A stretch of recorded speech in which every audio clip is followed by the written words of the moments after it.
Sir, Shriyut Appasaheb Karale sir, Shriyut Purushottam Deshpande sir, even PT Joshi sir, तेव्हा पण Joshi sir होते हा, आणि देवल सर आणि खेर सर. देवल सर आणि खेर सरचं सायन्सवर खूप चांगलं कमांड होतं. त्यानंतर 1956 मध्ये जे दुसरे मुख्याध्यापक झाले, आपले दुसरे मुख्याध्यापक होते श्री सोलापूरकर सर. हे आपण बुलढाण्याहून सर हे स्पेशल आपल्या शाळेमध्ये आले होते. 1951 मधली घटना. प्रथम मुख्याध्यापक पांडे सर आणि दुसरे मुख्याध्यापक आपले झाले सोलापूरकर सर.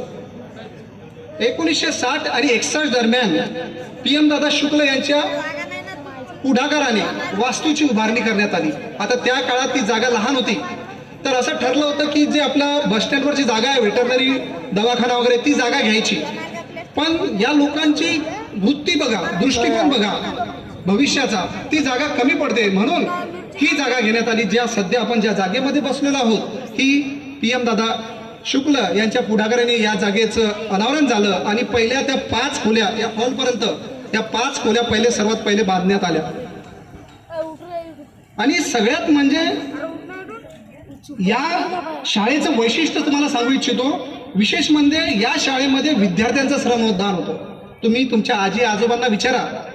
असं गावात ठरलं होतं की शाळा जेव्हा बांधायची, आपल्या शाळेत ज्ञानगंगा अवतरते, तेव्हा प्रत्येक गावकऱ्यांनी वीट द्यायची.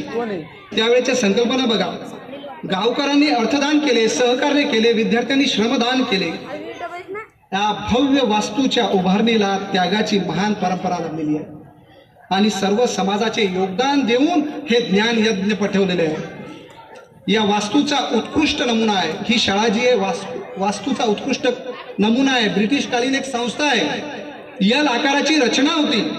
प्रचंड भव्य मैदान होतं, उंच वर्ग खोल्या आहेत, नैसर्गिक वायुजीवन आहे आणि सोबतच इथलं लाकडी बांधकाम आहे ते उत्कृष्ट कलेचा नमुना आहे. आणि सोबतच सगळ्यात महत्वाचं रोकडोबाचा आशीर्वाद सुद्धा आपल्याला मिळतो. आणि सगळ्यात महत्वाचं जेव्हा आठवण म्हणतात, जेव्हा मी इथल्या जुन्या लोकांना भेटलो, त्यांनी सांगितलं की जेव्हा आपल्या शाळेचे डेस्क बेंच बोलवलेत, सगळ्यात अगोदर विचार करा, शाळेची सुरुवात, सगळ्यात अगोदर डेस्क बेंच बोलवले, या खुर्च्या बोलवल्या, तेव्हा बुलढाण्याहून एक ट्रक भरून आपल्या इथं आला होता. आणि तो साखरखेड्यात येणारा पहिला ट्रक, सगळ्या लोकांनी गर्दी केली होती ट्रक आला बघण्यासाठी. म्हणजे अशी आपल्या शाळेची सुरुवात झाली आहे. 1977 मध्ये आपण कला आणि वाणिज्याचं आगमन झालं. 1991 मध्ये कौशल्य आधारित शिक्षणावर शिक्षण द्यायचं याच्यासाठी MCVची सुरुवात झाली. 2009 मध्ये विज्ञान शाखेची सुरुवात झाली.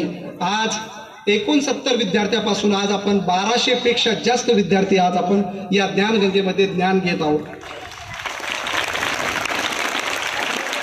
1948 ते 1957 पर्यंतचा काळ PU देशपांडे सर यांनी शाळेचा सचिव पदाचे कार्यभार सांभाळले आणि या शाळेची मुहूर्तमेळ आणि पाया रचला. नंतर 1958 पासून ते 1977 पर्यंत श्रीयुत विद्याधर कोंडू शुक्ल यांनी सचिव पदाची धुरा सांभाळली.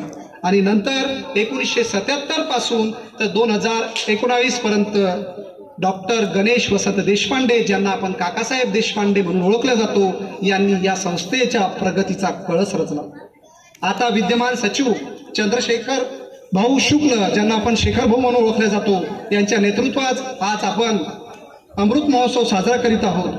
त्यासोबतच इथे नवनिर्वाचित सदस्य सुधीर भाऊ शुक्ल, अभिषेक शुक्ल तसेच विद्यमान सर्व संचालक आम्हाला वेळोवेळी मार्गदर्शन करत असतात. आणि कार्यालयीन कामकाजामध्ये प्राध्यापक ऋषिकेश शुक्लांचा सिंहाचा वाटा आहे, तो इथे आपल्याला उल्लेख करावाच लागेल. आज सर्वात महत्वाचं आणि त्याच्याही पेक्षा सगळ्यात महत्वाचं, या संस्थेच्या वैभवशाली आणि प्रगतीसाठी हजारो हितचिंतक गावकरी मंडळी यांच्या आशीर्वादाने आज हा वटवृक्ष फुलला आहे.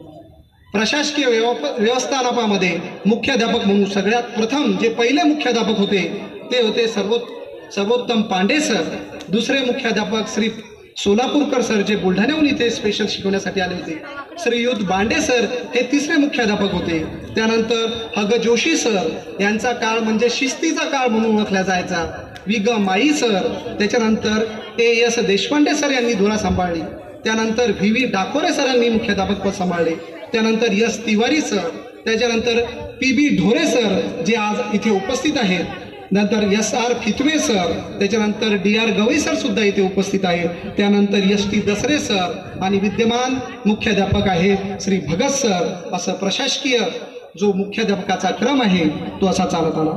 त्यासोबतच या शाळेमध्ये जी विशेष सेवा दिली कुलकर्णी सर, जे इंग्रजीचे एक खंबीर नेतृत्व असणारे, त्याच्यानंतर Ambaskar sir, Thosare sir, DN Gawai sir ज्यांनी अर्थशास्त्राचा अर्थ समजून सांगितला, नागरे सर, पाचपोळे सर जे मराठीचे प्रगाढ अभ्यासक होते, मस्के सर, हातेकर सर आणि शुक्ला सर यांनी इंग्रजीचा पाया रचला, तसेच वानखेडे सर या लोकांनी सुद्धा या शाळेचा जो आलेख आहे तो उंचावला. तसेच शिक्षकोत्तर कर्मचारीमध्ये दीपक भाऊ शुक्ल, त्याच्यानंतर वाघ बाबूजी, मधुभाऊ शहाणे, लक्ष्मण काका धुळे यांनी सुद्धा मोलाचा वाटा उचलला. आणि पाचपोळे सरांची जी कविता आहे माय मराठी जगप्रसिद्ध कविता आहे, ती सुद्धा इथे एक वडाचं झाड होतं, त्या वडाच्या झाडाखाली लिहिलेली ही जगप्रसिद्ध कविता, हंबरून वासराला चाटते जशी गाय, त्या गायीमध्ये दिसती मला माझी माय, ही कविता सुद्धा या मातीमधलीच. आपल्या इथे उपस्थित प्रख्यात जे राही साहेब आहे त्यांचा जो मराठीचा सुगंध आहे तो सुद्धा या मातीमधलाच आहे. आपल्या इथे जे DYSP आलेले आहेत त्यांची शिस्त सुद्धा या मातीमधलीच आहेत. असंख्य इथे बसलेले जे गुणवंत नामवंत ज्ञानमंचावर बसलेले लोक आहेत ते सुद्धा या मातीमधूनच शिकून गेलेले आहेत. आणि सगळ्यात महत्त्वाचं म्हणजे जे गुणवंत लोक होते, जे गुणवंत विद्यार्थी होते, ज्यांनी आपल्या शाळेचा काळे सर यांनी स्टेजवर यावं अशी मी त्यांना विनंती करतो. शाळेची ओळख संपूर्ण जगामध्ये केली, त्याच्यामध्ये योगानंद काळे कुलगुरू म्हणून